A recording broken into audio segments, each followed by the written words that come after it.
Okay, so guys, this is a quick video lang kung paano i-arrange yung Form I-485 or Application to Register Permanent Residence or Adjust Status. Okay? So, ito, ipapakita ko lang. Ito yung ginawa ko. So, ito yung envelope. So, first na nasa envelope is yung cover letter. Of course, yung cover letter. Second is yung list kung anong nilalaman ng cover letter. So, ayan yung mga list na nilalaman ng cover letter.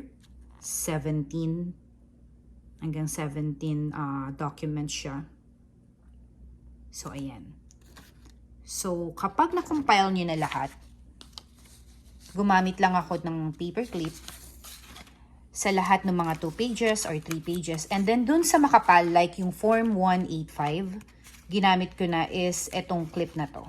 And then, sa lahat, ginamit ko is etong clip na to. So, first, nilagay ko yung photo ko, syempre. Yung 2 pieces, 2x2 passport photo. And then, second niya is yung Form G1145.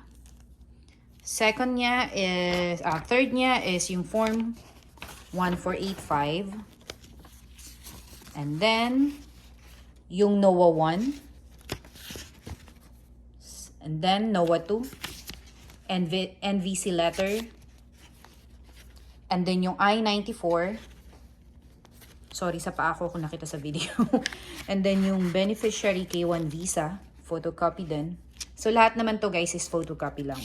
And then yung DS-3025, COVID vaccine, beneficiary birth certificate, beneficiary passport, petitioner passport, petitioner birth certificate, copy of marriage certificate,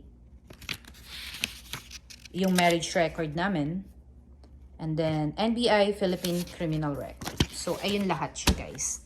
Then, dito siya sa harap, itong cover letter. And then, pasok nyo na siya dito sa envelope. Yan.